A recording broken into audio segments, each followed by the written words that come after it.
गाउँको सानो घर, आँगनमा तुलसीको मठ, छानोमाथि सुकिरहेको मकै। त्यही घरकी छोरी थिइन्, सीता। उमेर मात्रै 19 वर्ष, तर आँखामा 1000 सपना। आमाबुले 10 वर्षदेखि पैसा जोडेका थिए, कहिले गाई बेचेर, कहिले खेत धितो राखेर। एउटै सोच, छोरीको बिहे राम्रो होस्। माघ 15 गते बिहे भयो। पुरै गाउँ छिलिमिली।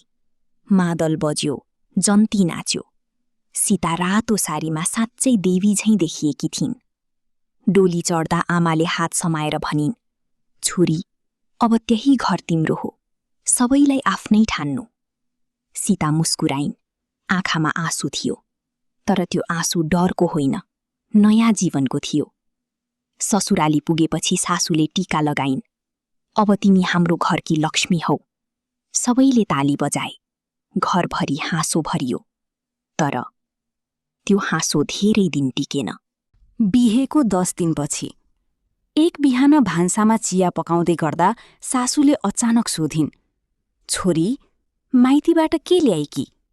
सीता अलमल परिन्, हल्का मुस्कुराउँदै भनिन्, म त तपाईहरूको छोरी भएर आएकी हुँ आमा। सासूको अनुहार तुरुन्तै बदलियो।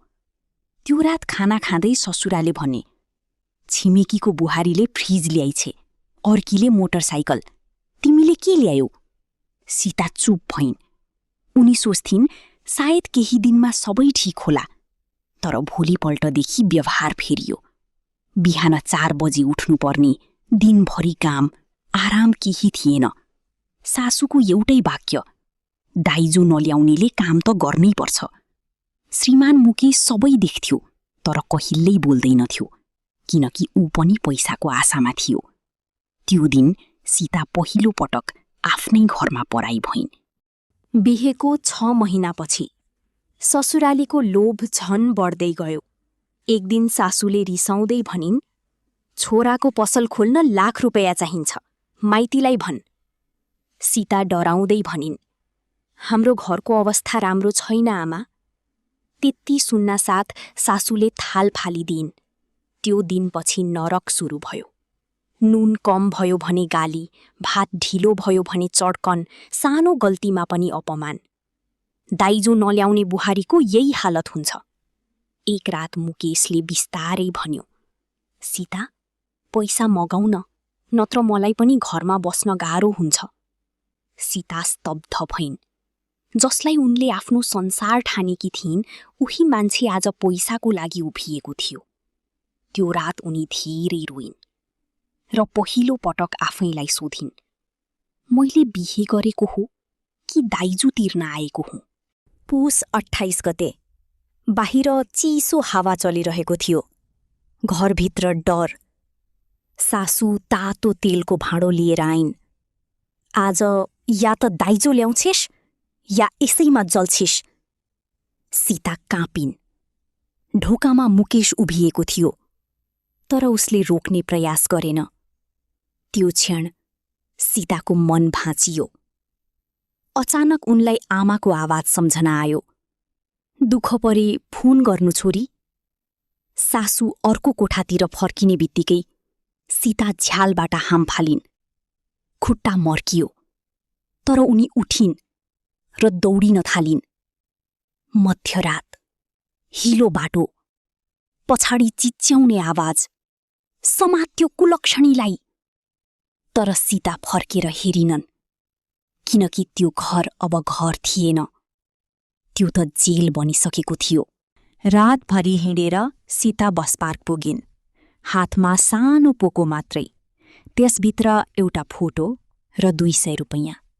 उनले काँपिरहेको हातले बाबालाई फोन गरिन्, बाबा, म आउँछु। खाली हात, तर जीवित। उता केही सेकेन्ड मौनता भयो। त्यसपछि बाबाको रोएको आवाज आयो, छोरी, घर फर्क, हामीलाई दाइजो होइन, तँ चाहिन्छ। काठमाडौँ पुगेपछि सङ्घर्ष सुरु भयो। सानो कोठा, 3000 रुपैयाँ भाडा, दिनभरि सिलाइ सिक्ने, राति रोएर सुत्ने। तर पहिलो पटक उनले आफ्नै लागि बाँच्न सिक्दै थिइन्। धेरै चोटहरू अझै ताजा थिए, तर बिस्तारै उनी फेरि उभिँदै थिइन्। 6 महिना बित्यो। आज सीता आफ्नै सीता टेलर्स चलाउँछिन्। सानो पसल, तर ठूलो आत्मसम्मान। उनले 5 जना केटीलाई काम दिएकी छिन्। एक दिन गाउँबाट खबर आयो, छिमेकीले प्रहरीमा उजुरी दिएका रहेछन्। सासू, ससुरा र मुकेश दाइजो हिंसाको आरोपमा पक्राउ परे। गाउँभरि कुरा फैलियो।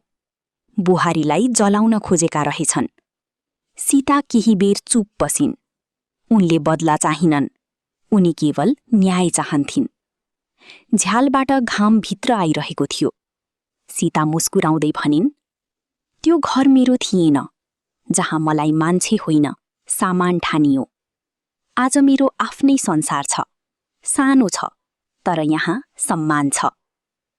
उनको आँखामा अब डर थिएन, आत्मविश्वास थियो। मैले घर छोडेँ, तर आफूलाई हराउन दिइन। कथा सकियो, तर प्रश्न अझै बाँकी छ। छोरीलाई पढाउने कि दाइजोका लागि पैसा जम्मा गर्ने?